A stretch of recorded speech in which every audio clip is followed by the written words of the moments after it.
Good evening, friends. Welcome to yet another session of an open dialogue. My name is Ankit. I'm one of the co-founders of Dialogues. And so today we have a special session, special in a couple of ways. One is that we don't have one guest, but we have presence of two talented individuals with us. And secondly, they're great friends of not just Dialogues, but myself personally as well. And their names are Archana and Seema, and they're the whole and soul behind their venture Wahe Nadhi. They are mental health professionals. Basically, they handle the community of mental health at Dialogues. So, hi Seema, hi Archana, how are you both? Hey Ankit. Hey, hi. Happy to see you. Same here. So yeah, let's dive in. Let's get started. And why don't you tell everyone a little bit about yourselves? So hi, I'm Seema. I have been, as Ankit said, I am a mental health professional. I've been in this avatar for about 7 years now. Before that, I was in corporate and working. I'm thoroughly enjoying my work. It's very satisfying and very rewarding. Thank you. Over to Archana. Hi all, I'm Archana.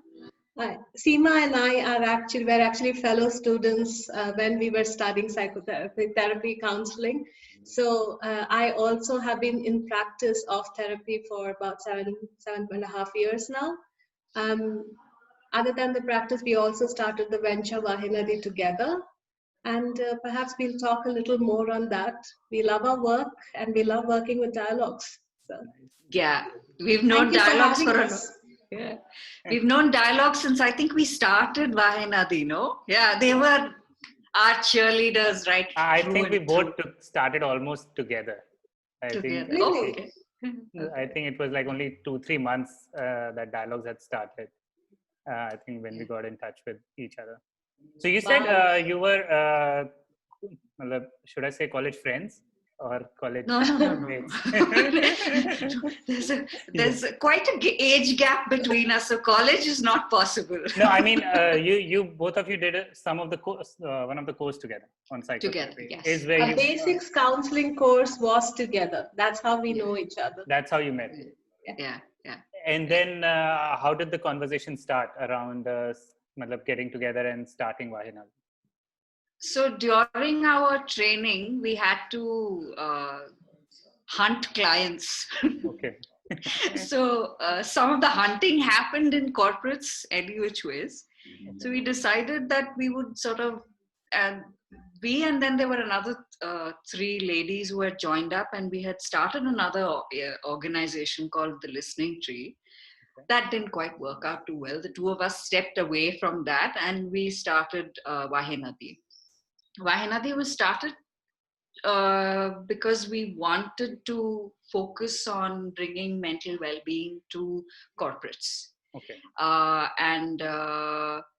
Wahe Nadhi itself, Wahe is wondrous and Nadi is the river. It's our ode to human potential.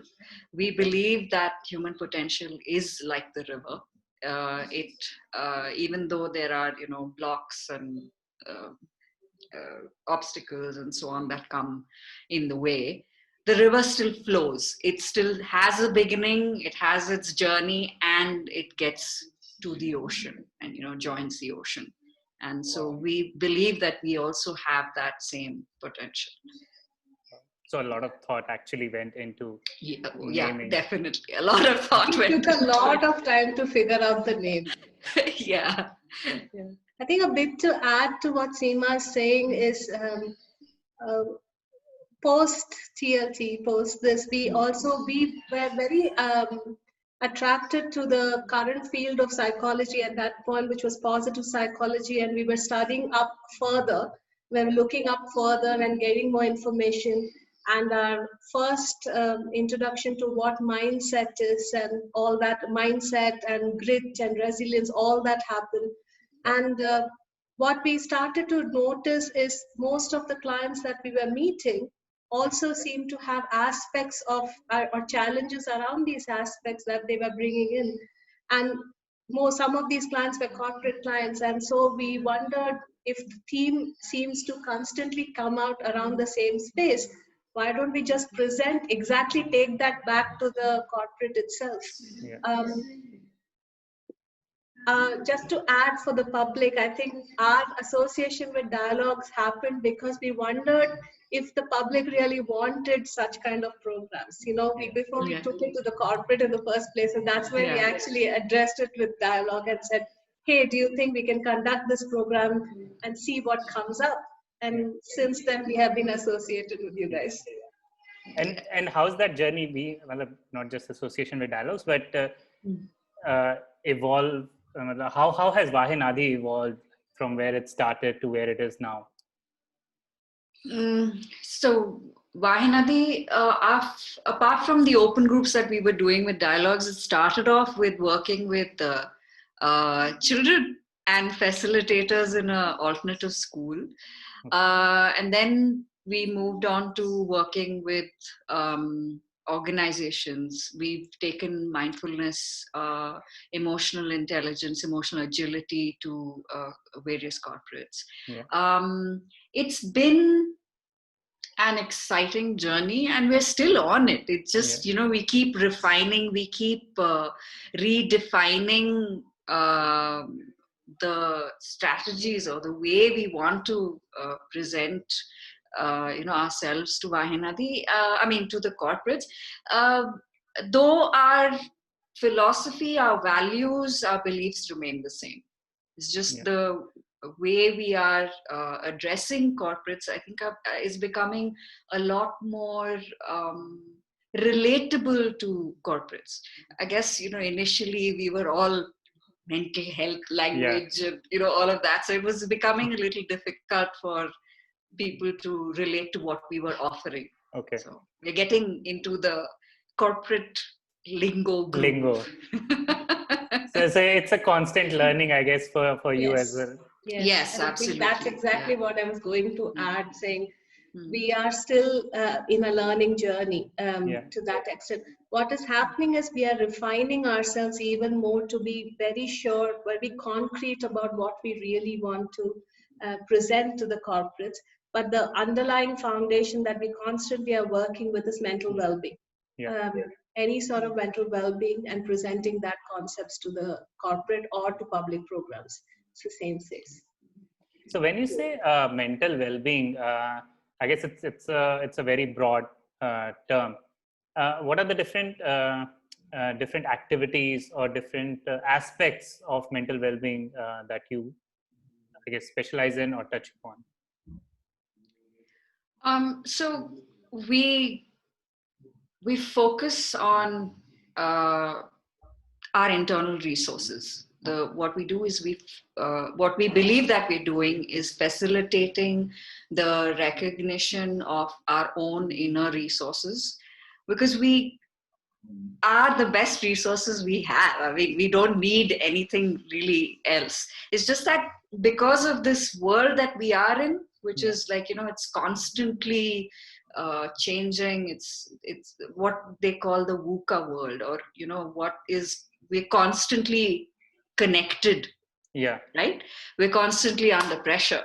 There is constantly information that is too much information now. Right. All of that kind of stuff. And so we're finding it's difficult for us to focus and really get in touch with ourselves, connect with ourselves, to know how awesome we are. I don't know. I mean, that's how I see it. So, so that's how our programs are facilitated that way. Okay. We make them as experiential and as somatic, as in as body-oriented, body-mind connection as possible. So And Archie, you want to add stuff? That's classic Seema for you. You know? This is what you will get when you do a program with her. Pretty awesome it is. Yeah. Just to add that element, I think just to take from what Seema is saying, I think what's happening is with the constant change that's happening in the world, the volatility that exists. Today there is something is happening, tomorrow something else, then there is the pandemic now which has shaken us up all up. There is a sense of prevalent threat, which is either threat to, right now the threat is about the existence itself, but I think there is a prevalent threat that we have unconsciously also been feeling, you know, and that brings up issues like stress, that brings up issues like anxiety, that brings up issues like lack of focus and attention. Our fundamental idea is any challenge that comes to us. So we look at, in fact, one of the refining that we have done is to look at it from a metaphor of how a pearl is created. Okay. Right? When something goes and inside a mollusk or an oyster, you know, the thing, it goes inside, apparently the skin of the oyster melts, secretes something called nacre, and then it revolves around that thing that has come and irritated the mollusk, and that's how pearls are created. So our job, the way we see it, or our job is to facilitate we becoming that nacre for ourselves. Wow. So that pearl. We can create a pearl out of the challenge, or we can just go completely berserk because there's a challenge that's existed. And the challenge can be anything. It can be a complete sense of no attention. It can be a sense of fear. It can be a sense of frustration, stress. Pick one because there is enough, I think, in that space to actually. And that's our fundamental focus. And whether it's corporate work or whether it's individual work, we are fundamentally focusing from this space as far as finding. And that's where what she talks about, finding the internal resources, is that finding the nacre to create the pearl out of any challenge that you're actually addressing. So become the pearl as well. Become that you already are. So do you generally focus on like group sessions, or you do one-on-ones as well? Both, Both, but our primary focus is group sessions. It's like more learning from each other as well. Yes. So it's about, we always can learn from each other. We have the things that we focus so much on our differences that it's nice change to focus on our similarities as well. So we create a safe space, and we create a space where there is we try and be as non-judgmental as possible, or actually no judgment. And allow for as much sharing as people are wanting to share. And if they don't, it's fine. It's absolutely okay. You're there, your presence is there, you're engaging in the way you are. That's good enough for us. I think what we have found, I mean, research says it, backs it up, but I think it's my experience having conducted or facilitated programs with Seema, that the richness of content or richness of wisdom that seems to come out when there is a group that involves together to address, they come in asking for an individual, they come in asking to address their own individual needs when they come to a program, but what ends up happening is they end up becoming resources for others to learn from each other, and we equally are learning from our participants. So it's been a very enriching space as far as group programs are concerned, and we are recognizing how group programs are quite this bowl of wisdom that you can actually pick up from. Lot of learning, lot of insights turn up when we actually work as groups.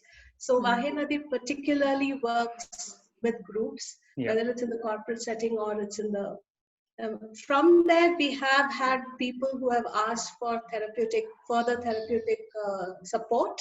And so then we have taken them on as one-on-one clients also. Okay.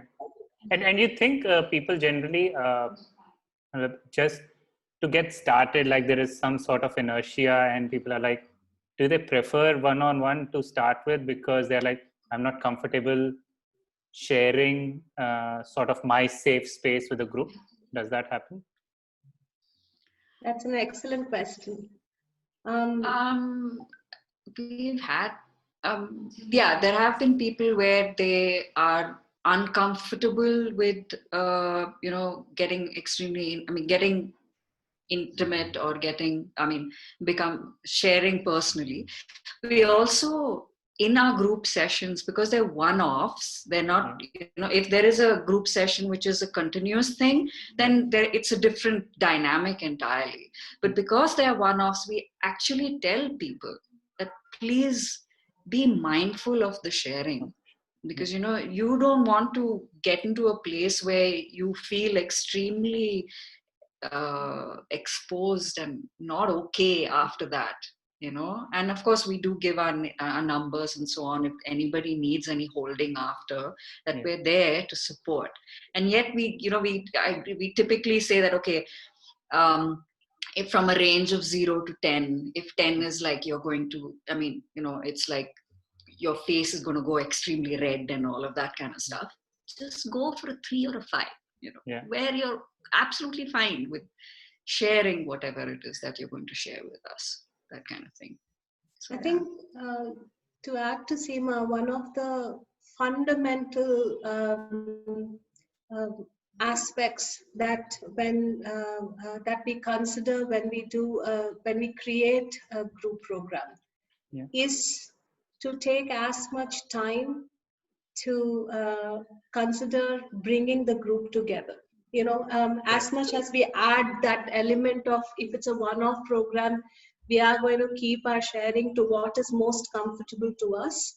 We are extremely particular that that the amount of time taken, in fact, in getting to know each other, getting to support each other, getting to understand that we are all here for a common purpose,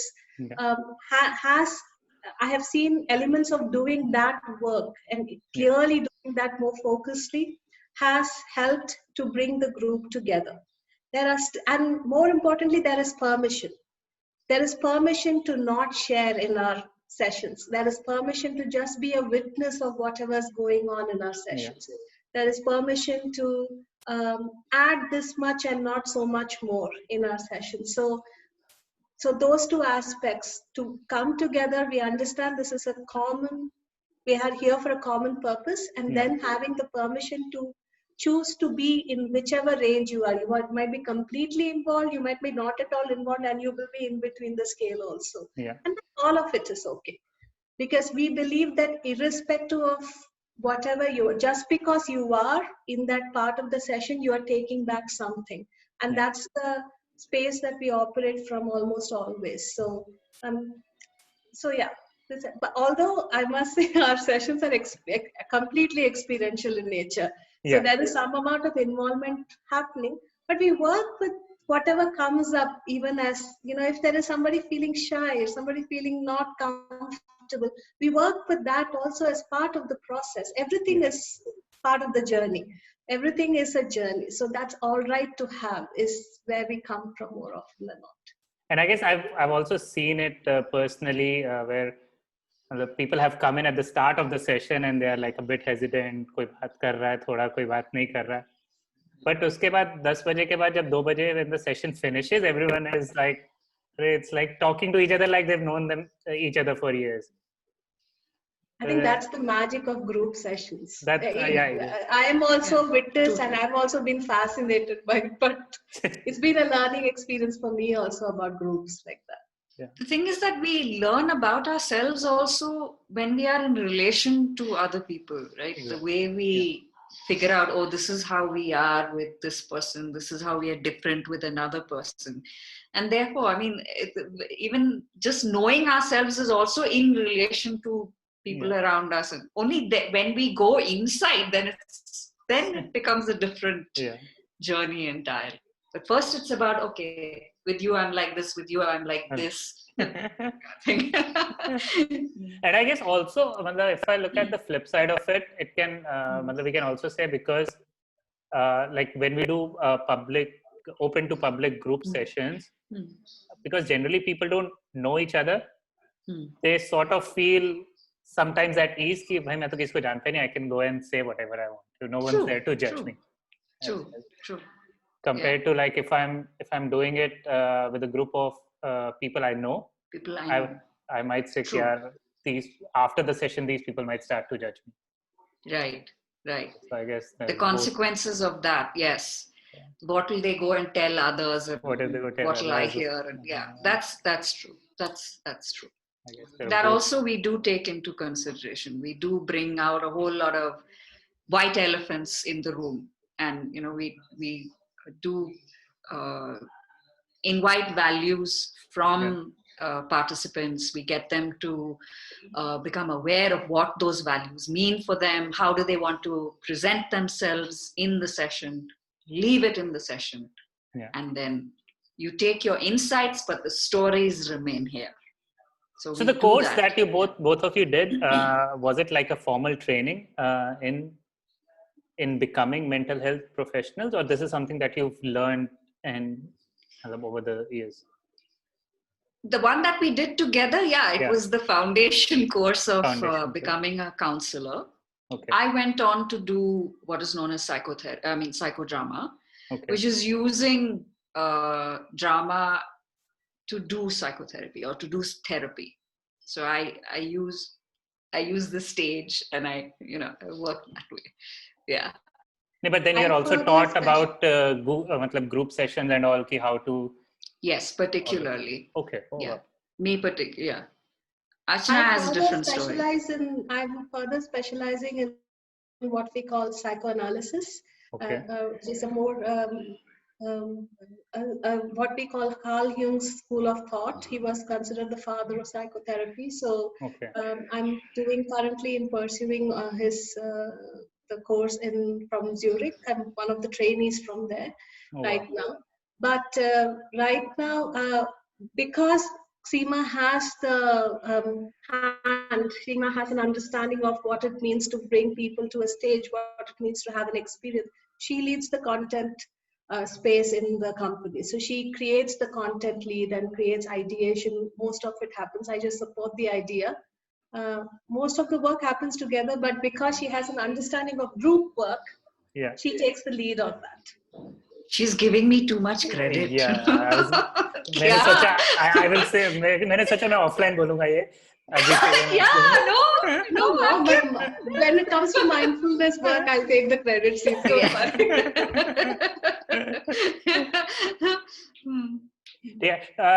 now let's talk about one of the subjects that I guess is sort of prevalent abhi ke liye, which is about anxiety. I guess, and also for whoever is watching, so Archana and Seema will be taking online sessions for the public, and our first session together is called Managing Anxiety, and it's coming up this weekend. And so let's talk a bit about anxiety. Like, what is anxiety?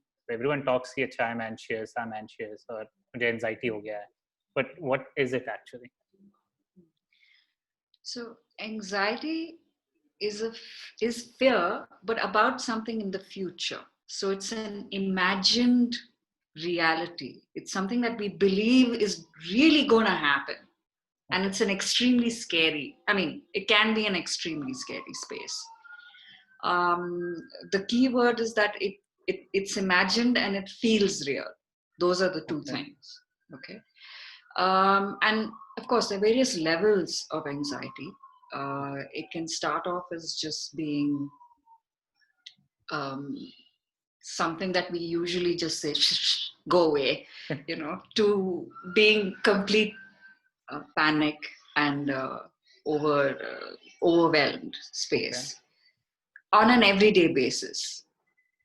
If it is sustained, that feeling of being overwhelmed, if it's sustained over a period of time, it could lead to chronic anxiety. It could lead to becoming a disease condition. Okay.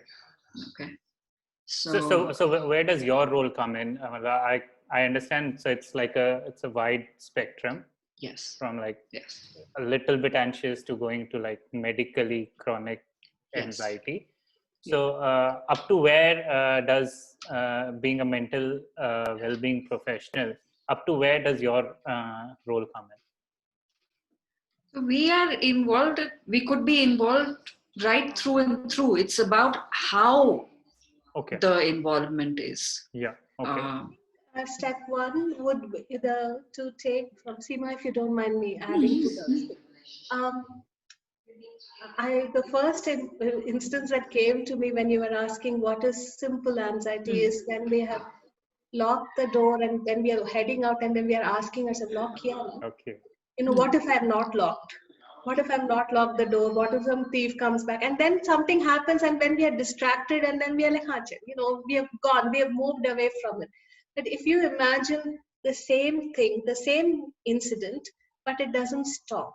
It consistently stays in my mind and consistently I'm worried about it. Consistently I'm imagining and it's not letting me, address the issue also. I didn't even call somebody, like I could have called the security person and said, hey, can you just check? I can do that. But sometimes anxiety takes over so much that we can't even actually recognize it has taken over. So we are already living as if something has happened. So I would look at, it would differ from person to person how their one looks and how their 100 looks. For somebody, one itself can feel like 100. Okay. For some people, so it completely depends on the individual as far as and how they have learned to cope with such experiences before. If they have learned these kind of, there might have been their parents who have told them, Chalega, nothing will happen, don't worry, I saw you locking the door. Then my anxiety is low. Say there has been nobody, somebody's adding to the anxiety saying, oh my God, did you do that? Then the anxiety will be more. Yeah. So it depends on the person and individual and depends on, so it's only by noticing themselves, sometimes sometimes we will be able to address what is one and what is the simple, what we as therapists want to share is the simple goal is look at your daily routine. If anxiety is disrupting your daily routine, then maybe it's time to take support. When I say daily routine, saying it stops you from literally finishing. You have a timetable of sorts, right? Like I get up, I have my client sessions, then I work with Seema for some corporate work, and then I go back, finish my client sessions, and I'm going to sleep. If I'm having a disruption in the whole routine itself, then I'm in trouble. And if the disruption is about anxiety, if the disruption is about ye ho jayega, wo ho jayega, I'm imagining a future which I don't know what it will be, and but I'm imagining it, and the imagination and everything is going wrong in my imagination, and I have decided that is my reality. Okay. That's when it completely disrupts. So just to notice if there is a disruption in the day-to-day processes would be our fundamental focus. If once in a while you have a shoot and then you're back again, it's fine. But say sometimes even shoot when you are in that anxiety, it can be really chronic, like a panic attack, for example. It takes a while. People have physical manifestations of it, where breathing gets difficult. They're not able to focus. Sometimes severe physical issues like nausea and insomnia and heart palpitations take over. That's a little severe. So if that is the case, then we would suggest that you take support. But to be able to discern what is, and agar pehli bar, if I'm going for a stage show, let's say I'm performing on stage, I'm talking on stage, you're bound to have these things. Yeah. So, but to call yourself completely chronically anxious may not be right. Yeah. But if I have not allowed myself at all to go on stage every time I've had the opportunity because I go into this kind of severe manifestation, then I would call it chronic. So it is about discerning, filtering.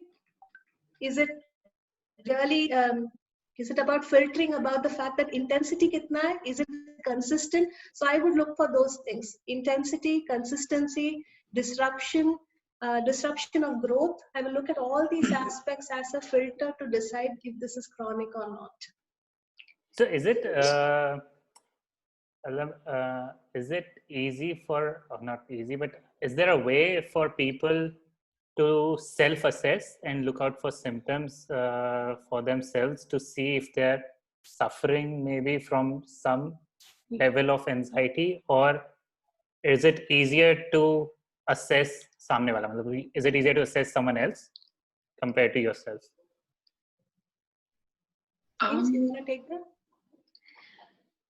So the best way to know it is when you're able to recognize it within yourself. Okay. Yeah. Is when you can perhaps discern somebody else being there. I would still check with them, and I'd probably say that, I have had this kind of an experience, and this is how it felt for me.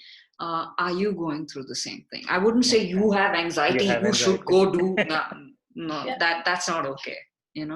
I absolutely second that point. I think the fundamental need is compassion, and I think the fundamental need is a bit of kindness, and I think nobody, anxiety still has a bad rep. It has not got so somebody to be called the word itself, मतलब उसका ऐसा है ना कि it's something very negative. Yes, yes.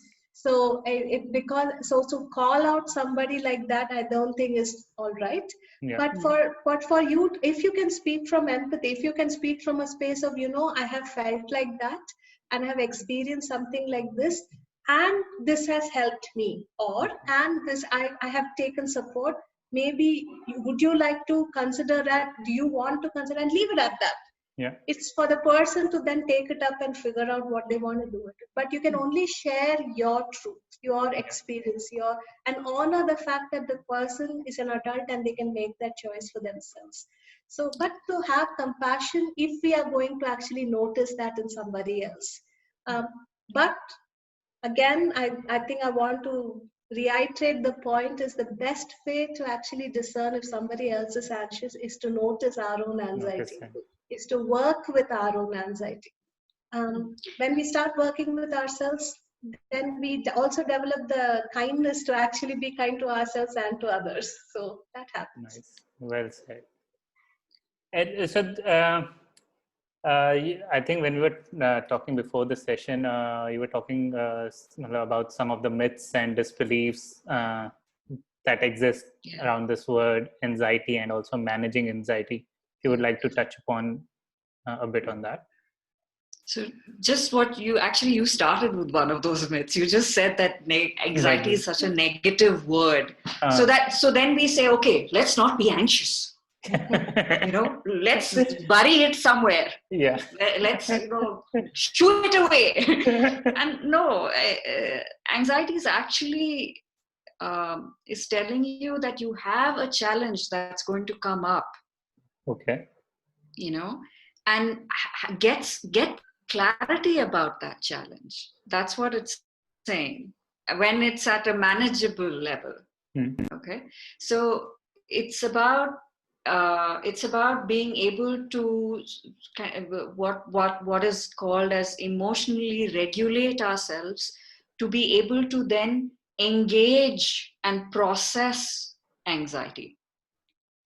What we've come to understand is anxiety is such a bad thing, that we get anxious about being anxious. That's the second one.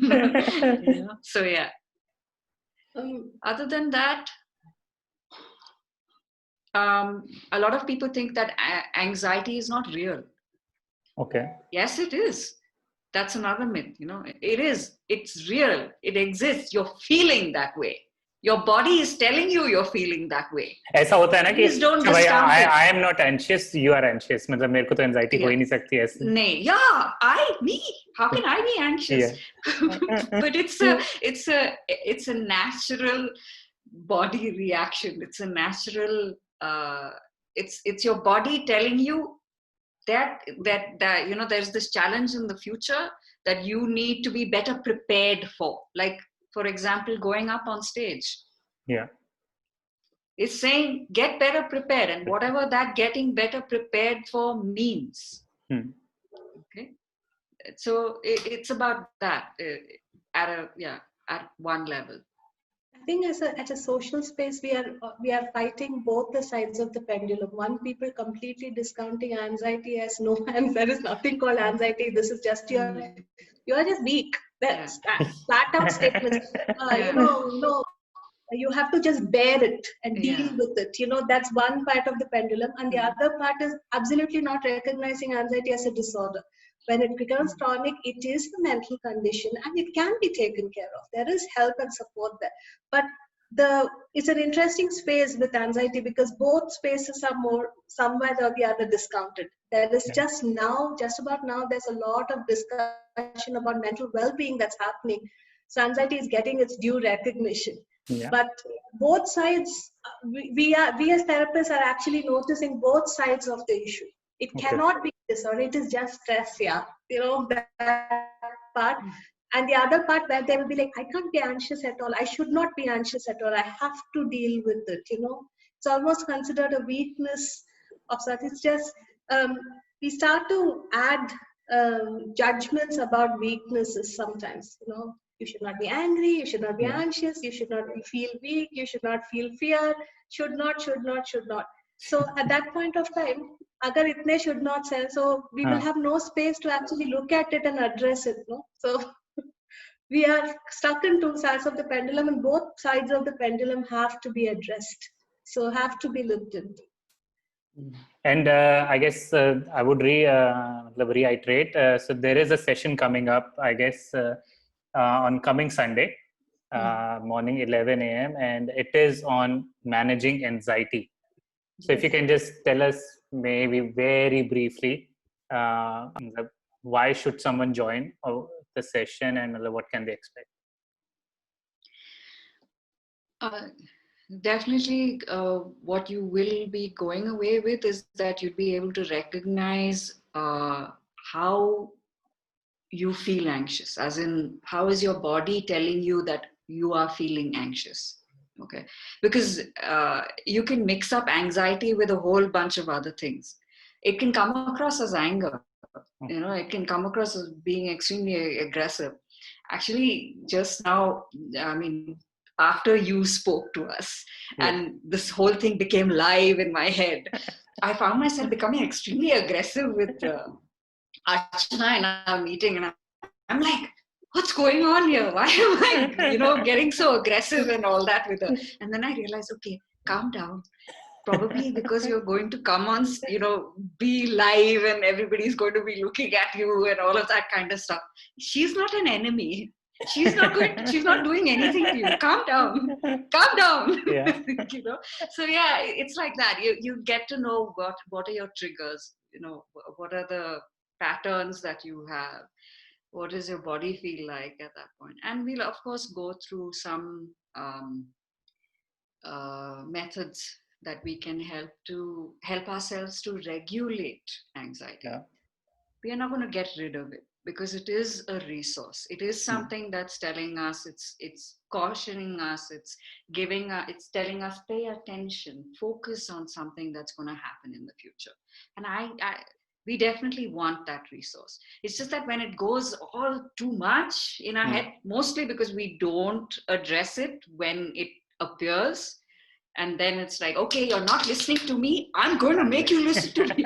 So just to bring ourselves back to that space where we can listen and can engage with it is those kind of methods we'd be looking at as well. So to add to Seema's point, simply, part of the work is to actually observe that anxiety is kicking in. More often than not, it's only when anxiety has completely taken over is when we recognize we are anxious. Okay. Right? So part of the work is to actually develop the skill, which may not happen in just a session. I must say that. Everything is about practice and putting certain methods and practices into place. But step one is to just observe and acknowledge that, oh, my anxiety is kicking in right now. Step one. And then the program is going to address how we are looking at the intensity of anxiety that it's probably bringing in. What does it look like? And we have a very playful way to actually address that aspect of the intensity space. And then we are going to finish it with some amount of skill sets, like some amount of ideas of, if that has kicked in, what are we going to do to address, to kind of bring it down, the intensity down if possible. So ideations for bringing the intensity down, step one. And if possible, also explore what might anxiety really be trying to tell us. If it is, which part of our area is it actually asking us to look at, so that, like what Seema what she shared is a pure example of what happens when you have worked with anxiety, and it's not as her story, it's mine too. To be able to observe my own body sensation and say, wait a minute, what's kicking in right now? Is this anxiety? So what is it trying to say? So I know I'm anxious. So what is it actually trying to say? Versus taking me, when it has consumed me, it makes the whole world look like a threat. That's what we are addressing. Anxiety, when it is not observed, makes the world feel like a threat. But anxiety, when observed, becomes a resource. So our work is to kind of address those aspects in short, in small forms. Yeah, I feel like I would like to give this, I don't know what to call it exactly. I don't think it's a warning, but it's what I'd like to disclaimer. Process it. This is not a treatment methodology. It's not, it's not for chronic anxiety. It's about us in our daily lives. We do come across anxiety, and how to manage that anxiety is, this program is about that. So exactly like Seema said, it's a disclaimer from all of us. This is not where we are claiming that we will treat chronic anxiety or something like, or cure anxiety. It's more about identifying yourself when it is kicking in and when you need to manage it, and then it's sort of a very informal, sort of very experiential, with a few activities involved, a very fun session. However, it is an online session, but still to keep it very personalized, there are only limited slots. So it's not like a lot of people can join in. So I would request whoever is watching, in case you are looking at a safe space where you want to know about anxiety, you want to do some experiential sessions and learn a few methods of identifying and tackling anxiety, please register yourself. It's on Sunday, 11 a.m. And Can I add something here, Ankit? Please. I do want to invite, if anybody here has recognized as possibly wondering if what they have might be chronic anxiety, please reach out to us. You can reach out to Dialogues for our numbers, but please reach out to us individually. At the end of the day, we are therapists and we can support you through on a one-on-one space. But it is important for us to know, for all of us to know, that the program on Sunday might just be like a quick teaser, a quick trailer of what we can do quickly to assess and understand anxiety. But don't feel free to reach out to us in person if you have any questions, or if you would like to take support on that. If anyone needs to know a bit more about mental well-being in general, or want to deep dive into certain topic like anxiety or stress or emotional intelligence, both Seema and Archana are always available. You can reach out to Dialogues, and we'll be happy to put you in touch with them, and they are available all the time to help. We also invite, we are looking to actually hearing from the public to understand what sort of topics they are looking for, so that we can co-create more programs with Dialogues in the mental well-being space.